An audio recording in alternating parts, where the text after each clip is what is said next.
अस्सलाम वालेकुम dear students, my name is Mohammed Shaban. Welcome to my YouTube channel. उम्मीद है आप सब खैरियत से होंगे। डियर स्टूडेंट्स, क्लास 10th के मैथमेटिक्स के चैप्टर नंबर 3 के ऊपर डिस्कशन जारी है। आज हम डिस्कस करेंगे 3.2 के क्वेश्चन नंबर 8 से लेके 13 तक। तो क्वेश्चन नंबर 8 की जो 7 तक जो हमने किए थे उसमें डायरेक्ट वेरिएशंस के क्वेश्चंस आ रहे थे, और 8 to 13 जो है वो इन्वर्स वेरिएशन ओवर की फॉर्म में, जैसे यहाँ पे देखो y is inversely proportional to the x। ठीक है, तो ये उसने क्वेश्चन नंबर 8 की स्टेटमेंट देखें तो y inversely proportional to x है और y की वैल्यू 4 दी है और x की 3 दी है। तो डियर स्टूडेंट्स, कॉमा से पहले क्वेश्चन का फर्स्ट पार्ट आएगा और कॉमा के बाद सेकंड पार्ट है। तो फर्स्ट पार्ट हम सॉल्व करते हैं जिसमें हमने k की वैल्यू फाइंड करनी होती है। तो जैसा कि प्रीवियस क्वेश्चन में हमने पढ़ा था कि साइन ऑफ प्रोपोर्शनैलिटी ख़त्म जब करेंगे तो वहाँ पर एक कांस्टेंट आएगा जिसको हम k कहते हैं और ये साथ x आ जाए। तो y की वैल्यू हम 4 पुट करेंगे और x की वैल्यू 3।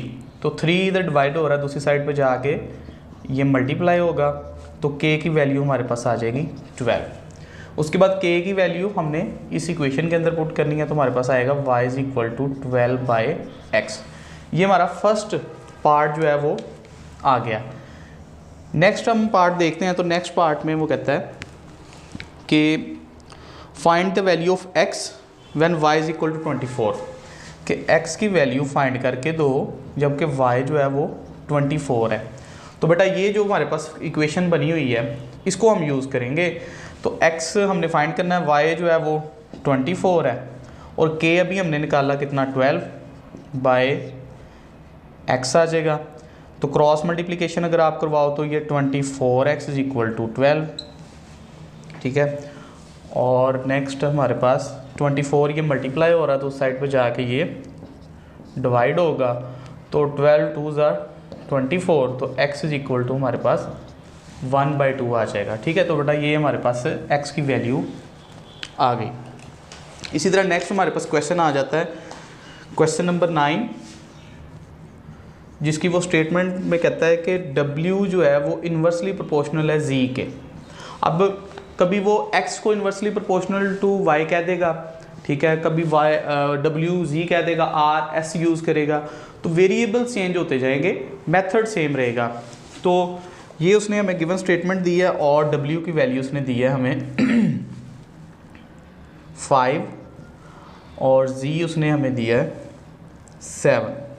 ठीक है, और सेकंड कोमा के बाद जो उसने सेकंड पार्ट हमसे वो रिक्वायर्ड किया है कि w की वैल्यू फाइंड करनी है, जबकि आपके पास z की वैल्यू है 175/4। ठीक है बेटा, तो अब ये सेम प्रीवियस क्वेश्चन ही रिपीट होगा वही कंसेप्ट के साथ कि साइन ऑफ प्रोपोर्शनैलिटी ख़त्म करेंगे तो हमारे पास k/z आ जाएगा। w और z की वैल्यू पुटिंग करें 5k/7 and k is equal to 5 × 7 और k इज़ इक्वल टू 35 जो है हमारे पास आ जाएगा। उसके बाद अगर हम k की वैल्यू इस इक्वेशन में पुट करें, इसको बेशक नाम देने इक्वेशन 1 में, तो w इज़ इक्वल टू हमारे पास आएगा 35/z। ठीक है बेटा, तो ये w in term of z हमारे पास निकल आया। अब चलते हैं सेकेंड पार्ट की तरफ कि w की वैल्यू फाइंड करनी है और z हमारे पास ये वैल्यू दी गई है। तो इसी इक्वेशन को हम यूज़ करेंगे। तो w is equal to k की वैल्यू आएगी हमारे पास 35 और z की वैल्यू गिवन है जी हमारे पास 175/4। अब बेटा जो डिवाइड के नीचे डिवाइड होता है वो ऊपर जाके मल्टीप्लाई हो जाता है 4/175। ठीक है, अब अगर हम इसको सिंप्लीफाई करें तो 5 7 35,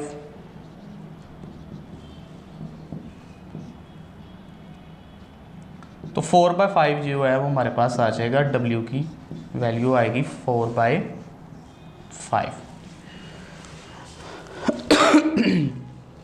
इसी तरह बेटा नेक्स्ट हमारे पास आ जाता है क्वेश्चन नंबर 10।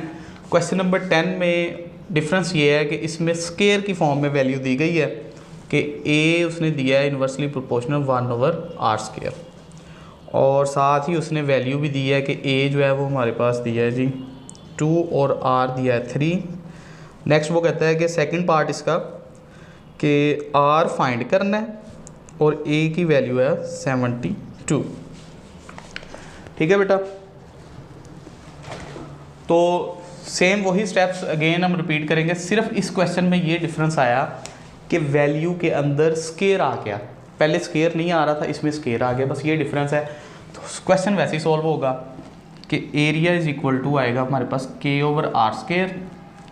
उसके बाद आगे वैल्यूज़ पुट करेंगे हम, k ओवर r की वैल्यू है जी 3, तो ये 3 का स्केयर आ जाएगा। k बाय 9 मल्टीप्लाई हो रहा है तो 2 multiply by 9 is equal to k and k is equal to हमारे पास आ जाएगा 18। तो k की वैल्यू हमने अगेन पुट करनी होती है, तो a इज इक्वल टू हमारे पास आएगा 18 बाय आर स्केयर। ये हमारे पास फर्स्ट जो है वो आंसर आ गया। नेक्स्ट इसका सेकंड पार्ट क्या था, r फाइंड करना है जबकि a की वैल्यू 72 दी गई है। तो यही इक्वेशन हम यूज़ करेंगे।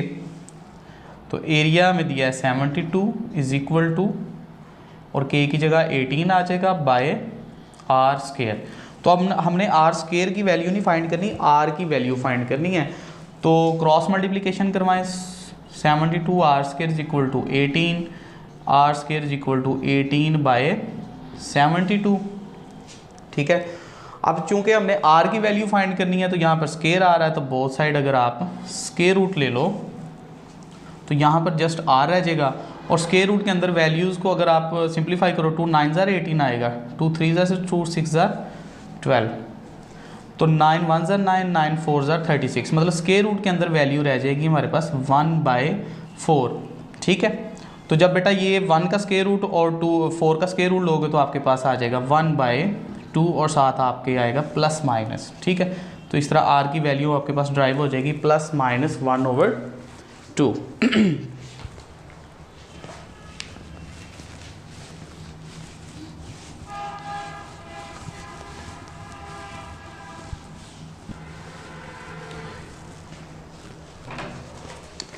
इसी तरह बेटा क्वेश्चन नंबर 11 है, उसमें a और b दिया है, small a and small b जो है यूज़ किया गया, बाकी सेम वैल्यूज़ यूज़ होंगी।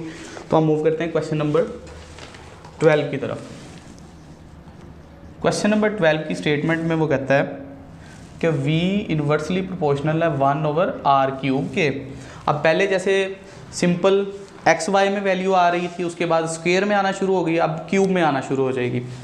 तो हमारे पास v की वैल्यू जो है वो है 5, r है हमारे पास 3। ठीक है, और कोमा के बाद जो सेकंड पार्ट है हमारे पास आ रहा। अब इसमें 2 क्वेश्चन मज़ीद आएंगे, तो फर्स्ट मैं इधर पार्ट बना के लिख देता हूँ कि हमने फाइंड करना है 5 और 3 आ गया, और v फाइंड करना है, और r हमें दिया गया है 6। ठीक है, और सेकंड इसका जो पार्ट आएगा वो आएगा कि r फाइंड करना है और v जो है वो 320 हमारे पास आएगी वैल्यू। क्वेश्चन को सॉल्व करते हैं। सिर्फ पहले 2 पार्ट्स की फॉर्म में हम सॉल्व कर रहे थे, अब 3 पार्ट्स में आ जाएगा। तो v is equal to k/r³, sign of proportionality ख़त्म किया तो कांस्टेंट आ गया। अब वैल्यूज़ पुट करनी है, v is equal to 5 and r is equal to 3, जिसकी मदद से हम k की वैल्यू ड्राइव करेंगे। तो v 5 आएगा और r जो है वो क्यूब, तो 5 इज इक्वल टू k/27। तो 5 multiply by 27 is equal to k and k is equal to आपके पास आएगा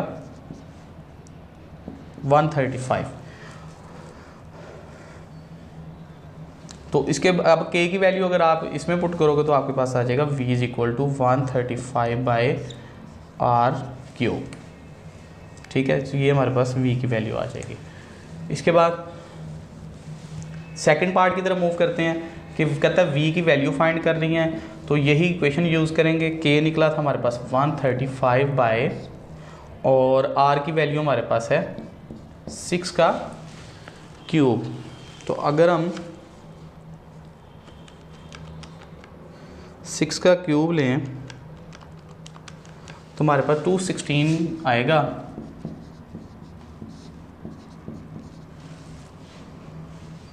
इसी इसी तरह बेटा जब हम इसको 135/216 करेंगे तो हमारे पास आंसर आएगा 5/8, तो v हमारे पास आ जाएगा 5/8। तो ये हमारे पास फर्स्ट जो है वो आंसर हमारा v का निकल आया। उसके बाद सेकंड पार्ट में उसने पूछा था कि r की वैल्यू फाइंड करके दो, जबकि आपके पास v की वैल्यू ये है। तो वही इक्वेशन हम अगेन यूज़ करेंगे कि 320v दिया हुआ है और k की वैल्यू तो हमें पता है कि 135 है ओवर r क्यूब आएगा, तो 320 r cube is equal to 135 और r cube is equal to आएगा 135/320। ठीक है, अब इसको सिंप्लीफाई करते हैं। अब जारी बात है क्यूब ख़त्म करना है तो बोथ साइड क्यूब रूट लेना पड़ेगा, तो r ये क्यूब रूट आ गया और इस साइड पे भी 135/320 इसका क्यूब रूट जो है वो हमारे पास आएगा। तो जब इसको आप सॉल्व करोगे 320 को, तो हमारे पास ये इसको सॉल्व करने के बाद बेटा आएगा 27/64। अब 27 किसका क्यूब बनता है? 3 का, और 64 4 का बनता है, 4 की पावर 3 आ जाएगी, तो ये पावर 3 इससे कैंसिल होगी। ठीक है, और ये r क्यूब भी कैंसिल होगा तो r आ जाएगा, r इज इक्वल टू हमारे पास आ जाएगा 3/4 हमारे पास इसका आंसर आएगा। इसी तरह बेटा नेक्स्ट हम मूव करते हैं अपने लास्ट क्वेश्चन नंबर 13 की तरफ।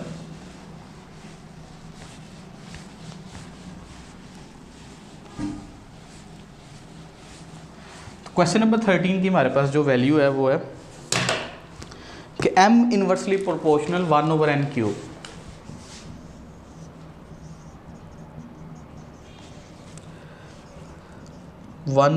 n क्यूब ये हमारे पास वैल्यू है और m की वैल्यू उसने दी है जी 2 और n दिया है हमारे पास 4।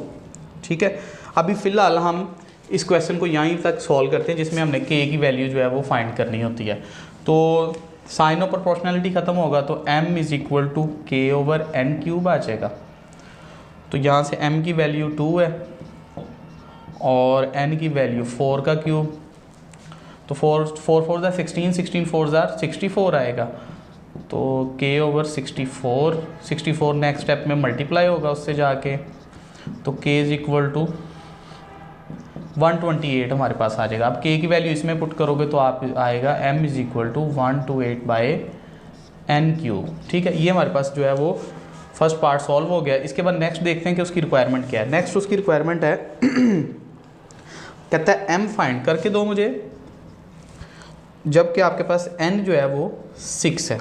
ठीक है, तो आप सिंपली हम इस इक्वेशन के अंदर वैल्यूज़ पुट करेंगे, तो m तो हमने फाइंड करना है और k की वैल्यू 128 है बाय n की वैल्यू 6 का क्यूब। ठीक है, तो इसको जब हम सॉल्व करेंगे तो m इज़ इक्वल टू हमारे पास आएगा 128/216। ठीक है, तो जब आप इसको सॉल्व करोगे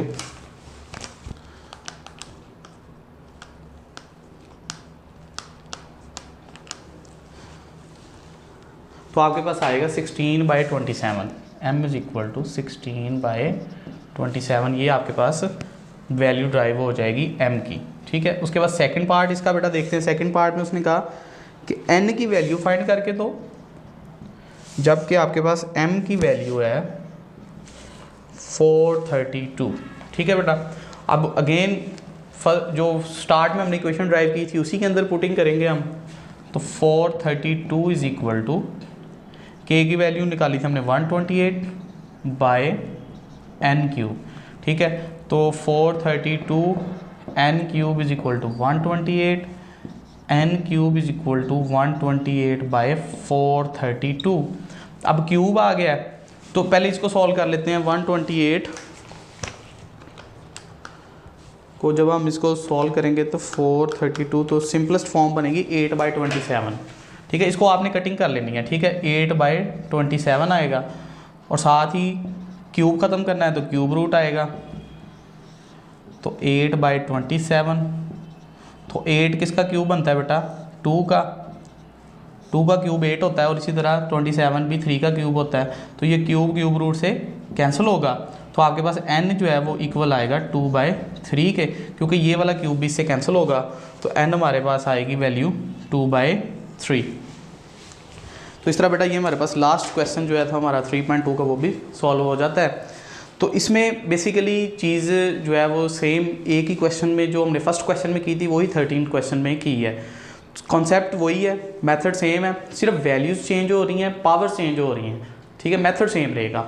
तो आपने इसमें कंफ्यूज नहीं होना। हाँ, ये भी हो सकता है किसी में 2 पार्ट्स पूछेंगे, किसी में 3, वो उसका मैंने तरीका आपको बता दिया कि कोमा से पहले जो है वो पोर्शन यहाँ तक आएगा कि आपने एक वैल्यू जो है वो जैसे यहाँ पे एक वैल्यू के की निकाल के अगेन उसमें पुट कर देनी है, ये फर्स्ट पार्ट यहाँ तक हुआ करेगा। नेक्स्ट उसने m की वैल्यू या n की वैल्यू जो भी दी है उसको यूज़ करते हुए हमने उसकी रिक्वायर्ड मतलब रिक्वायरमेंट उसकी मे भी यहाँ तक होती, उसने नेक्स्ट भी पूछ लिया कि नहीं मुझे इस दफ़ा n की वैल्यू फाइंड करके तो जब m ये हो, ठीक है। तो क्वेश्चन को आपने समझना है, उसको देखना है कि इसमें पार्ट्स कितने दिए गए हैं, फिर उस पार्ट्स के हिसाब से आपने जो है ना उसको सॉल्व करना है, तो बहुत ईजी हो जाएगा आपके लिए सॉल्व करना। तो डियर स्टूडेंट्स, ये था हमारा लेक्चर, उम्मीद है आपको इसकी समझ आई होगी। फिर भी किसी किस्म का क्वेश्चन या प्रॉब्लम हो तो कमेंट सेक्शन में ज़रूर पूछ सकते हैं। मिलते हैं नेक्स्ट लेक्चर में। अल्लाह हाफिज़।